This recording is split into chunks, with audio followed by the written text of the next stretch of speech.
Hello friends, after a long time I am posting video on this channel. काफ़ी समय से मैंने political activities पे अपना पीओवी नहीं शेयर किया था, बट आज हम बात करेंगे वक्फ के बारे में। आखिर ये वक्फ है क्या? वक्फ ट्रिब्यूनल क्या है, या फिर WAQF वर्ड, ऐसी वर्ड क्या होती है, इसकी मीनिंग क्या होती है, आज जानेंगे। तो सबसे पहले ये जो वक्फ वर्ड थे या फिर वक्फ ट्रिब्यूनल था, ये हमारे कॉन्स्टिट्यूशन में नहीं था। हमारे कॉन्स्टिट्यूशन, जब हमारा कॉन्स्टिट्यूशन 1949 में बनकर तैयार हुआ था, तब ये वक्फ ट्रिब्यूनल जैसी चीज़ें नहीं थी। बट तब ये सवाल आता है हमारे मन में कि कब आया होगा हमारे कॉन्स्टिट्यूशन में, या फिर कब ये एक्ट एड ऑन गया होगा। तो ये एक्ट 1954 में जवाहरलाल नेहरू के द्वारा एड ऑन किया गया था, और उसके बाद फिर आपके इंदिरा जी और राजीव जी के द्वारा इसमें थोड़ी सी पावर दी गई। बट जो मेजर चेंज इसमें आई, और जो मेजर इसमें जो वक्फ एक्ट में जब दिया गया, जब 1995 में नरसिम्हा राव की सरकार आई, और ये कहीं ना कहीं यही जो है वक्फ को खतरनाक बना दिया। अब वक्फ को कैसे खतरनाक बताया, इसके लिए मैं बताऊंगा आपको।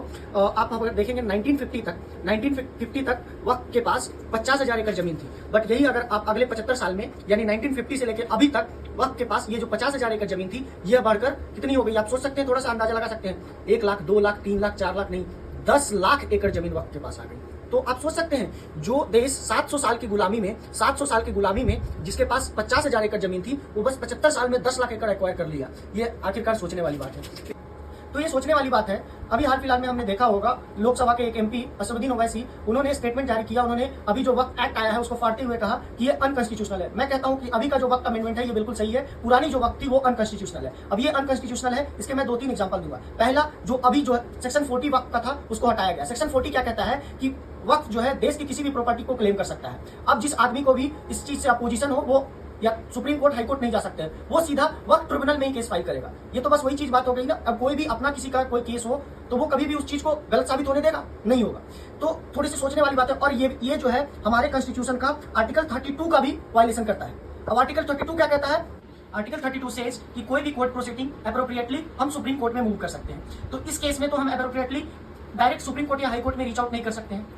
तो आप सोचिए थोड़ा सा, अगर कोई जमीन को क्लेम करता है तो उसकी सीधा आप वक्फ ट्रिब्यूनल में जाते हैं। तो उसी तरीके से हिंदुओं का भी हो सकता है। अगर हिंदू अपनी कोई पुरानी जमीन या फिर पुरानी कोई रिलीजियस एस्पेक्ट वाली चीजें है उसको क्लेम करता है, तो वो आज कोर्ट में क्यों चल रहा है? वो आज सुप्रीम कोर्ट, डिस्ट्रिक्ट कोर्ट, इतनी कोर्ट प्रोसीडिंग्स क्यों होती है? एक फैसला आने में 100 साल, 150 साल लग जाते हैं।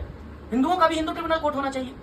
तो इसीलिए कहता हूँ, एक बार और कहूंगा कि दिस इज अनकॉन्स्टिट्यूशनल। अब आते हैं दूसरी पॉइंट पे। दूसरी पॉइंट ये क्या कहता है? वक्फ का सेक्शन 8 पुराना क्या कहता था कि, जो कि अभी भी है, अभी भी मैं कहता हूं कि अभी जो नया अमेंडमेंट हुआ है उसमें इस चीज को नहीं लाया गया है। इस चीज में ये क्या कहता है, सेक्शन 8 क्या कहता है कि सेक्शन 8 में किसी भी पुरानी तरह की चीजें, किसी भी अगर वक्फ को किसी भी कोई भी जगह पे अगर सर्वे करनी है तो उसके लिए आप जो है वो किस चीज का यूज करेंगे? स्टेट गवर्नमेंट उसको फंडिंग करेगी।